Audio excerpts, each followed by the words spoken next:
Go. That thing really... Holy shit.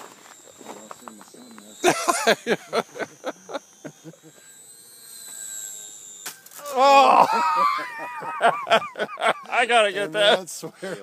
So I'm going to go through a quick little vid here and show you how to make some simple modifications to get this bird tamed down so you can fly it a little more scale. Now, of course, it is an Extra 300 design, so it's got all these control surfaces here, so we know out of the box this bird's going to have quite a bit of authority in the air. So with that in mind, it's still too much to handle in my opinion. So unless you're an expert flyer, it's very difficult to fly, and the biggest reason is because you have this little control here, which is like a little Xbox controller, not what a lot of us guys are used to. We've got no dual rates or expo that we can program in here, so we got to find a way around that. Just as a side note, just so you know that you can push this button down when the controller is on till you hear a click, and that will program these to have about a 10 to 15% reduction on the throws of the control surfaces. I did not find this very helpful. It was still way too squirrely in the air. So I'll show you what we're going to do to circumvent that problem and try to get this a little easier to fly.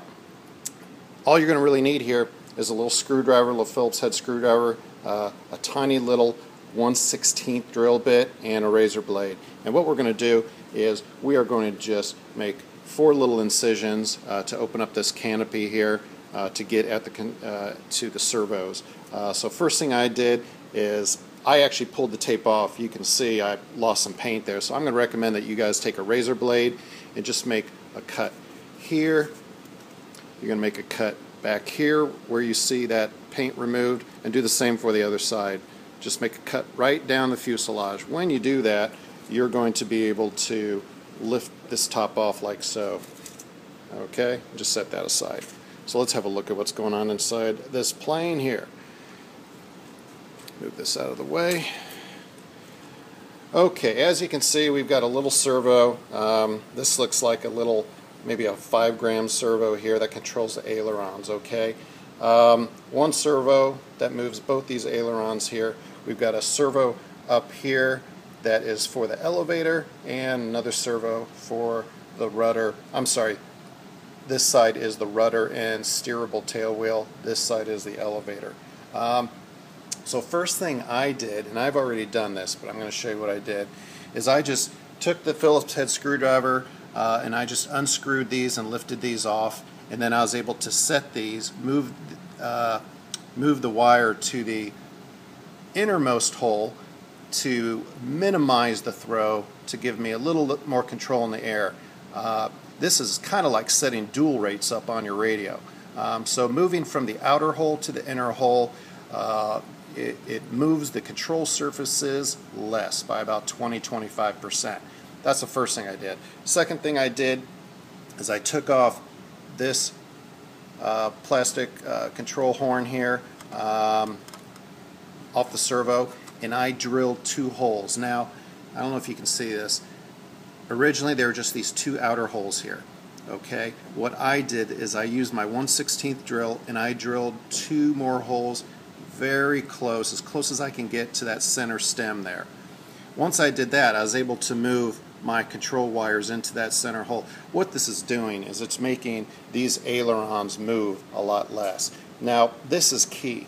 The 1/16 drill bit will make it, I don't know if you can see it, but it makes these holes just a smidgen bigger than the stock holes here.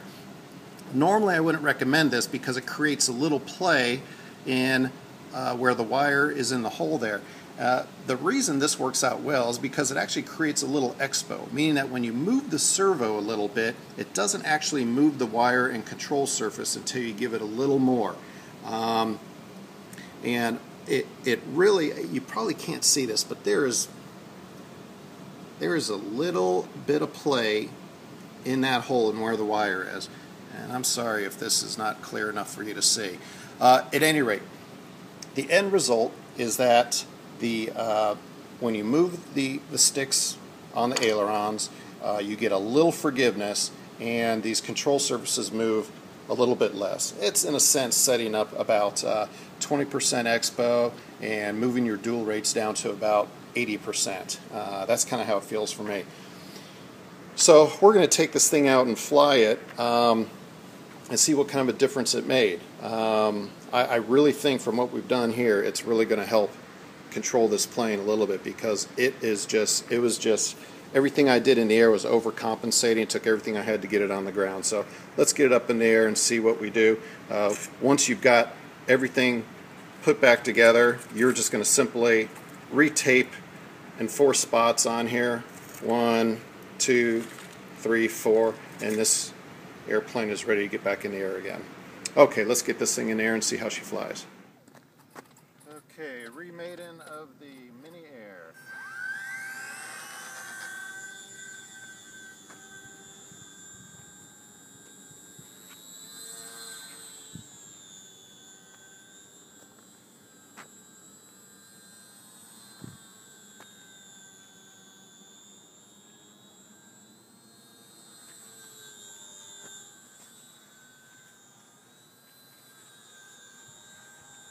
Definitely flies a lot better. Does it?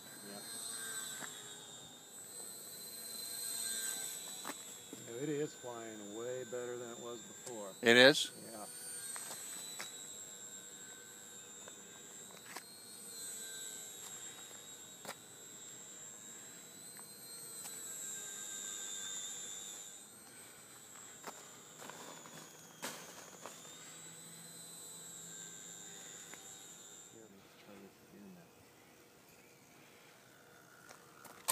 That's better. That's a little better. Yeah. Okay, we'll go with that. Yeah. Which one?